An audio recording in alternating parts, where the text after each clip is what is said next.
ഇത് നമ്മൾ കഴിഞ്ഞ വർഷം വിളവെടുത്ത കപ്പലണ്ടിയാണ്. ആദ്യമായിട്ട് കപ്പലണ്ടി നട്ടുണ്ടായതാണ്. നമ്മൾ പുഴുങ്ങി തിന്നാൻ വാങ്ങിച്ച കുറച്ച് കപ്പലണ്ടി നമ്മുടെ കയ്യിലുണ്ടായിരുന്നു. അതാണ് അന്ന് കുറച്ച് പാവിയത്. പാകി മുളച്ച് കുറേയധികം കപ്പലണ്ടികൾ നമുക്ക് അന്ന് കിട്ടി. അപ്പോൾ ഇപ്പോഴും നമ്മുടെ കയ്യിൽ കുറച്ച് കപ്പലണ്ടി ഇരിപ്പുണ്ട്. വായോ നമുക്ക് എല്ലാവർക്കും കൂടെ അതൊന്ന് നടാം. ഇതെന്താണെന്നറിയോ? ഇത് കപ്പലണ്ടിയാണ്. കപ്പലണ്ടി മുളയ്ക്കുന്നതാണ്ട് ഇവിടെ. ഗ്രോ ബാഗിൽ മണ്ണ് നിറച്ച് ചാണകപ്പൊടിയൊക്കെ സെറ്റാക്കി വെച്ചേക്കണം അമ്മ. ഇവിടെ 2 ചാക്ക് ക്യാബേജും ഒരു ജമന്തി ചെടിയും 2 പുതിനയുണ്ട്. അപ്പോൾ അതിങ്ങനെ പുറത്തൊക്കെ ഇരിക്കുകയാണ്. അപ്പോൾ അതിനൊന്ന് അറേഞ്ച് ചെയ്ത് വെക്കാമെന്ന് വിചാരിച്ച്. ഈ ചാക്ക് അമ്മേനെ കൊണ്ട് എടുക്കാൻ പറ്റാത്തതുകൊണ്ട് ഞാൻ എടുത്ത് വെക്കാമെന്ന് പറഞ്ഞു.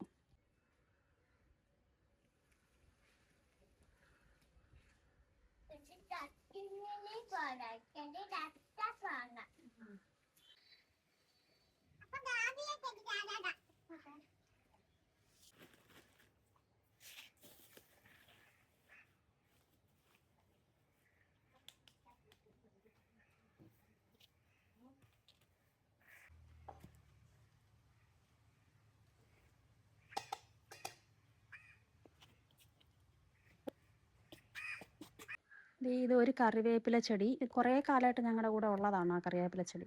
പിന്നെ ക്യാബേജിൻ്റെ വിത്ത് വാങ്ങി, ക്യാബേജും കോളിഫ്ലവറും വിത്ത് വാങ്ങി നട്ടായിരുന്നേ. എല്ലാം പുഴു തിന്നുകൊണ്ട് പോയി. കുറേ മഴയത്ത് വെള്ളം കൊണ്ടുപോയി. ഇപ്പോൾ ഈ 2 എണ്ണം മാത്രം കിട്ടി. അതിനെടുത്ത് നട്ടേക്കാണ്. ക്യാബേജാണോ കോളിഫ്ലവർ ആണോ എന്ന് പിടിയില്ല.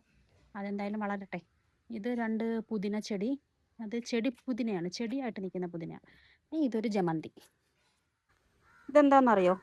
ഇത് കപ്പലണ്ടിയാണ്. കപ്പലണ്ടി നമ്മളിതാണ്ട് തോടുള്ള കപ്പലണ്ടി അവിച്ച് തിന്നാൻ വാങ്ങിയായിരുന്നു. അപ്പോൾ അവിച്ച് തിന്നാൻ വാങ്ങിയപ്പോൾ നമ്മൾ കുറച്ച് കപ്പലണ്ടി മാറ്റി വെച്ച് നടാൻ വേണ്ടിയിട്ട്. ഇതേപോലെ തോട് പൊളിക്കുമ്പോൾ ഇതേപോലെ കപ്പലണ്ടി വരും. ഈ കപ്പലണ്ടി ഞാൻ ഇന്നലെ തലേ ദിവസം വെള്ളത്തിലിട്ട് വെച്ചതാണ്. അപ്പോൾ അതിങ്ങനെ വീർത്ത് വരും. ഇതിപ്പം വീർത്തില്ലെങ്കിലും തലേ ദിവസം വെള്ളത്തിലിട്ടില്ലെങ്കിലും സാരമില്ല. ഇതുപോലെ പൊട്ടിച്ച് മണ്ണിലോട്ട് ഇട്ട് കൊടുത്താൽ അത് മുളച്ച് വന്നോളും.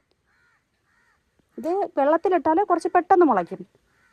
അതുകൊണ്ട് വെള്ളത്തിലിട്ടതാണ്. ഇതിപ്പോൾ ഇല്ലാണ്ട് വെറുതെ ഇട്ടാലും മുളയ്ക്കും. ഇത് വേണമെങ്കിൽ നമുക്ക് പച്ചയ്ക്ക് തിന്നാൻ പറ്റും. ഇതാണ്ട് ഇതേപോലെ മുള വരും കപ്പലണ്ടിക്ക്. കണ്ട മുളയ്ക്കുന്നതാണ്ട് ഇവിടെ ഇങ്ങനെ മുള വരും. ഇത് വെറുതെ ഇങ്ങനെ മണ്ണിലിട്ടാൽ മതി, മുളച്ചോളും. പിന്നെ ചില കപ്പലണ്ടികളൊക്കെ അഴുക്കായതാണ്. ഇത് ഈ കറുത്ത കണക്കിനിരിക്കുന്നതൊക്കെ ചീത്തയായ കപ്പലണ്ടി. ഇത് മുളയ്ക്കത്തില്ല. ഇത് വേണം നമുക്ക് കളയാം. കപ്പലണ്ടി യഥാർത്ഥത്തിൽ ചെടിയുടെ വേരിൽ ഇതേമാതിരി പിടിക്കും. ഇനി തോട് പൊട്ടിച്ചാണ് കപ്പലണ്ടി എടുക്കുന്നത്. ഇപ്പം എല്ലാവരും കപ്പലണ്ടി ഇങ്ങനെ വെറുതെ വറുത്ത് തിന്നുന്ന ആ ഒരു ഇതിലേ കാണാറുള്ളൂ. ഈ തോടുള്ള കപ്പലണ്ടിയൊക്കെ അങ്ങനെ റെയറായിട്ടാണ് കാണുന്നത്. കപ്പലണ്ടി ഇതിങ്ങനത്തെ സാധനത്തിനകത്തുനിന്നാണ് കപ്പലണ്ടി വരുന്നത്. ഇങ്ങനെ പൊട്ടിച്ചെടുക്കാം. തോട് പൊട്ടിച്ച് ഇതേപോലെ കപ്പലണ്ടി എടുക്കാം. ഇതിങ്ങനെ പച്ചയ്ക്ക് തിന്നും. നമ്മൾ ചട്നിയൊക്കെ ഉണ്ടാക്കും. ഈ തമിഴ്നാട്ടിലൊക്കെ ആൾക്കാർ ചമ്മന്തിയൊക്കെ, ദോശ കൂടെ ചമ്മന്തിയൊക്കെ അരയ്ക്കുന്നതൊക്കെ ഇതാണ്. ഇതേപോലെ ഇരിക്കും കപ്പലണ്ടി. ഇങ്ങനെ 2 സൈഡിൽ ഇങ്ങനെ ഒരു മുഴ പോലെ ഉണ്ടാവും, ഒരു മാർജിൻ ഉണ്ടാവും. ഈ മാർജിൻ്റെ ഓപ്പോസിറ്റ് ഇങ്ങനെ പിടിച്ചിട്ട്, ഈ മാർജിൻ്റെ ഈ ലാറ്ററലായിട്ട് ഇങ്ങനെ പിടിച്ചിട്ട് പ്രസ് ചെയ്ത് കൊടുക്കുമ്പം ഇതിങ്ങനെ പുളന്ന് വരും. കണ്ടോ? ഇങ്ങനെ പുളന്ന് വരും. ഇത്രയേ ഉള്ളൂ, സിമ്പിൾ. നമുക്ക് ഈ കപ്പലണ്ടി നടാം. ഇതും കൂടി ഞാൻ തിന്നട്ടെ. നമുക്ക് ഈ കപ്പലണ്ടി നട്ടിട്ട് വരാം. ഇതാണ് കപ്പലണ്ടി. വീർത്ത കപ്പലണ്ടി. ഇത് നമുക്ക് നടാൻ പോവാവേ. അമ്മ കുറേ കവറിൽ മണ്ണൊക്കെ നിറച്ച് വെച്ചിട്ടുണ്ട്. നമുക്ക് ഈ 2 കവറിലായിട്ട് ഈ 2 കപ്പലണ്ടി പാവി കൊടുക്കാം. ഇവിടെ ഫുള്ള് ഗ്രോ ബാഗിൽ മണ്ണ് നിറച്ച് ചാണകപ്പൊടിയൊക്കെ സെറ്റാക്കി വെച്ചേക്കണം അമ്മ. നമുക്കിതിൽ 2 എണ്ണത്തിൽ ഈ കപ്പലണ്ടി വിതറി കൊടുക്കാം. നമ്മളിതിന് മുന്നേ കപ്പലണ്ടി കൃഷി ചെയ്തിട്ടുണ്ടായിരുന്നു. കപ്പലണ്ടി നമുക്ക് അറിയൂലായിരുന്നു എങ്ങനെയാണ് കപ്പലണ്ടി നടുന്നതെന്നൊന്നും. എന്നിട്ടും കിട്ടി, നമുക്ക് കുറേ അധികം കപ്പലണ്ടികൾ കിട്ടി. നമ്മളതൊക്കെ പൊളിച്ച് തിന്ന് അവിച്ച് തിന്ന്. ഇപ്രാവശ്യം നമുക്ക് നോക്കാം. ഇവിടെ ഒരാൾ ചോറ് കഴിക്കുന്നു. ചോറ് കഴിക്കുന്നതിൻ്റെ കൂട്ടത്തിൽ ഞൊട്ടയ്ക്ക വെച്ച് തിന്നുവാണ്.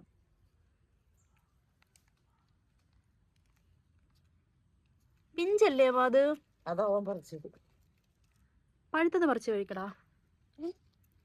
പിഞ്ചല്ലേ അത്? അത് പിഞ്ചമ്മ, അതും പിഞ്ച്. കണ്ട, അവന് പഴുത്തത് അറിയാം. അതും ഓക്കെ. കണ്ട, കഴിച്ചോ. കവർ നിറയെ മണ്ണായിപ്പോയി. അപ്പം നമുക്ക് ഈ കപ്പലിൻ്റെ തട ഇത്രയും മണ്ണിൻ്റെ ആവശ്യമില്ല. കല്ലൊക്കെ കിടക്കുന്നത്, കല്ലൊക്കെ എടുത്ത് മാറ്റാം. ഇത്രയും മണ്ണിൻ്റെ ആവശ്യമില്ല, നമുക്ക് കുറച്ച് മണ്ണ് മതി. കുറച്ച് മണ്ണിട്ടിട്ട് ഇത് മുളച്ച് വരുമ്പം നമ്മളതിന് പിന്നെയും മണ്ണിട്ട് കൊടുക്കണം. അപ്പോഴാണ് അതിന് വേരിറങ്ങി കപ്പലണ്ടികൾ ഉണ്ടാവുന്നത്. നമുക്ക് കുറച്ച് മണ്ണ് മതി. ചെടി മുളയ്ക്കുന്നതിനനുസരിച്ച് മണ്ണിട്ട് കൊടുക്കണം. നമ്മൾ ചാണകപ്പൊടിയും മണ്ണും ഒക്കെ മിക്സ് ചെയ്ത് നന്നായിട്ട് വെച്ചിരുന്നതാണ്. നമുക്ക് ഇത്രേൻ്റെ ആവശ്യമുള്ളൂ. നമുക്ക് ഈ ഒരു കവറിൽ ഇത്തിരി അങ്ങ് പാവി കൊടുക്കാം. ഇങ്ങനെ വെറുതെ അങ്ങിട്ട് ഒരിത്തിരി അകലത്തിന് അങ്ങ് ഇട്ടിരുന്നാൽ മതി, അതങ്ങ് മുളച്ചോളും.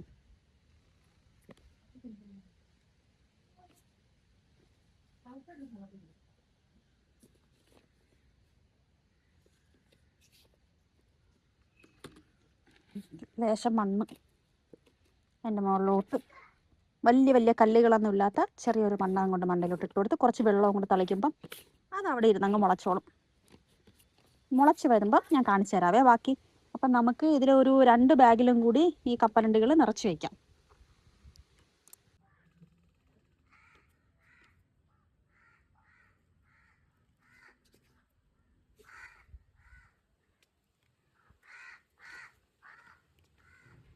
രണ്ട് കവറിൽ നടാമെന്ന ഞാൻ ഈ 3 കവറിൽ നട്ടു. ബാക്കി കുറച്ചുണ്ട്.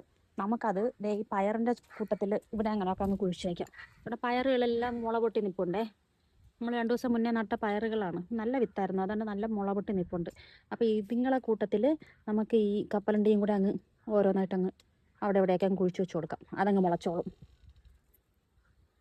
അപ്പോൾ ഇതിനിടുന്ന വളം അതിനും കൂടി കിട്ടും. പിന്നെ തറയിൽ നടുന്നതിൽ നമുക്കൊരു പ്രശ്നമുള്ളതെന്ന് വെച്ചാൽ ഇവിടെ പെരിച്ചാഴി മാന്തി വെച്ചിട്ടുണ്ട്. അപ്പം പുള്ളിക്കാരനെല്ലാം തിന്നുകൊണ്ട് പോവോ എന്നുള്ളൊരു ടെൻഷനുണ്ട്. അതുകൊണ്ടാണ് തറയിൽ അധികം നടാണ്ട് കവറിലാക്കാന്നുള്ള തീരുമാനം എടുത്തത്. നമുക്കിപ്പോൾ ഇതിൻ്റെ ഇടയിലൊക്കെ ഓരോന്നങ്ങ് കുഴിച്ച് വയ്ക്കാം. അവരങ്ങ് നിന്നോളും. അവരും കൂടെയൊക്കെ വളങ്ങളൊക്കെ അങ്ങ് ഷെയർ ചെയ്തങ്ങ് വളർന്നോളും.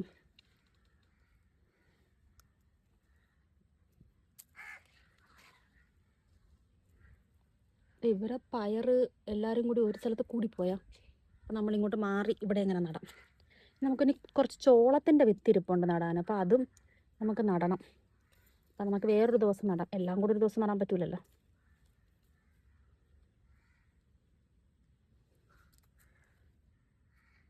അപ്പോൾ അതെല്ലാം നട്ട് കഴിഞ്ഞ് ഇനി ബാക്കിയൊക്കെ 2-3 എണ്ണത്തിൽ പയറൊക്കെ നടാനുണ്ട്. അപ്പോൾ ഇനി വെള്ളം ഒഴിക്കുന്ന കൂട്ടത്തിൽ ഇവർക്കും കൂടെ അങ്ങ് വെള്ളം ഒഴിച്ച് കൊടുത്താൽ മതി.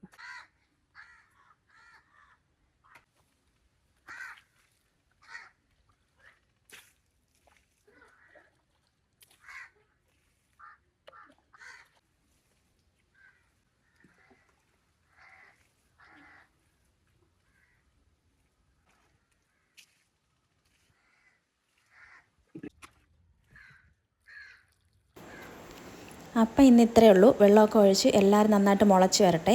വീഡിയോ ഒക്കെ ഇഷ്ടപ്പെട്ടെങ്കിൽ ബാക്കിയുള്ള വീഡിയോസും കൂടെയൊക്കെ കണ്ടിട്ട് ചാനലൊന്ന് സബ്സ്ക്രൈബ് ചെയ്യുന്ന കാര്യവും ലൈക്ക് അടിക്കുന്ന കാര്യമൊക്കെ പരിഗണിക്കുക. Tata bye bye. അടുത്ത വീഡിയോയിൽ കാണാം.